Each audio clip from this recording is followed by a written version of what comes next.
Describe a person you have met recently. So in this summer, I think it's probably one of the best summer I had ever had in my whole life, and the reason is that I get to meet a lot of people around the globe, and one was the one that stand out to me the most is probably my Canadian host. During summer I have a chance to experience a full 1 month in Canada and America, which actually in truth I spent most of my time in Canada, and I met a great man in the place.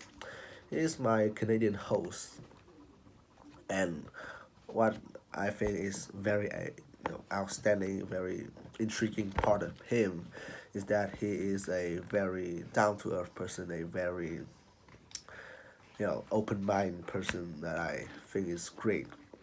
I spent only 3 weeks, but it leaves a lasting impression on in me because it's not just that he is willing to answer all my questions, like when I find drinking from water from the sink is weird, or I ask him about Canadian tradition.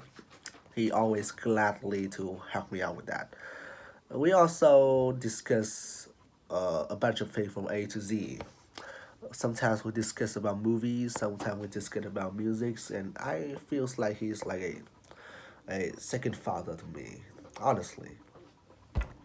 And not just that, but he's, as I said, very open minded, and he is, you know, in his, he's one of the few person that I find very, very different. For example, usually when as a foreigner talking to me, they will ask me if I have an English name because most Vietnamese uh, name are quite hard to pronounce. But when I say to him like, hey, my English name is Tom, he just say no, just say your real name, and I will get used to that because he is concerned that it's very disrespectful, at least in Canadian culture, that you cannot spell someone actual name. Like his name is Marcel, and I can say it with no difficulty whatsoever. But he cannot say the word heel properly, so that's nice. And yeah, describe an unusual meal you had.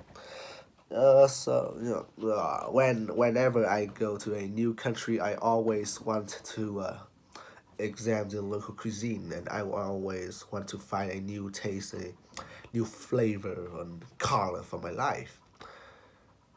Which is I have experienced a lot of very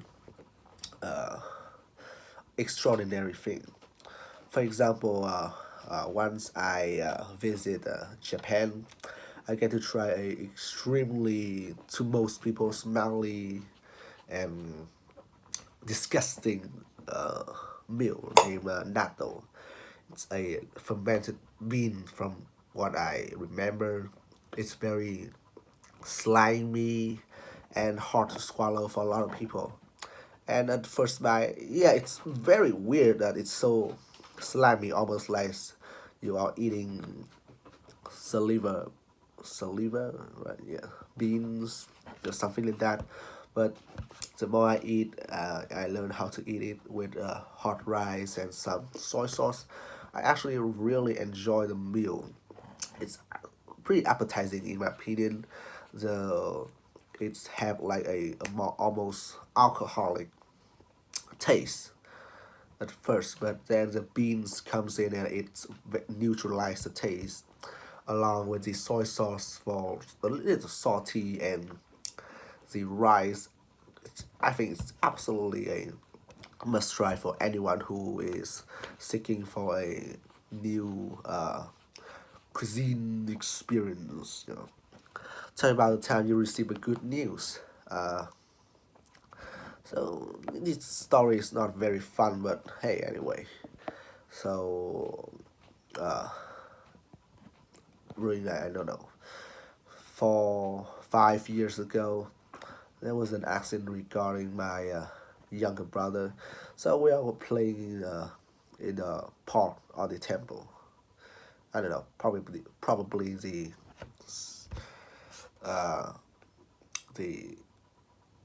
temple, yeah, outside the temple. It's like public temples. That's why everyone can join in and play inside. And we were playing until my younger brother tripped and hit a rock and creates a pretty decent size cut in his forehead. I was freaking out. I mean, back then I was pretty small, and till these day I am still pretty uh, ashamed of myself for doing so. I start puking, vomiting, coughing, all stuff like that, which is weird in my opinion. Why would I do that? I should help him anyway. So he bleed a lot because that's the forehead, and if you study biology, you know that place is pretty bloody. Anyway, so I ran as fast as I could to back to my uh, home and announce my no notify, I guess, my grandparent, my aunt, and all of them rushed to the hospital. I was waiting not very patiently and a bit, you know, I have like an adrenaline rush, adrenaline rush.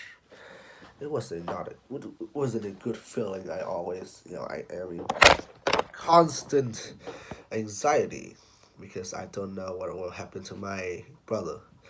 But luckily, 1 or 2 hours later, he came back with a stitch on his forehead with no real severe damage, and I was beyond relief by at that point. And thanks fate, I guess.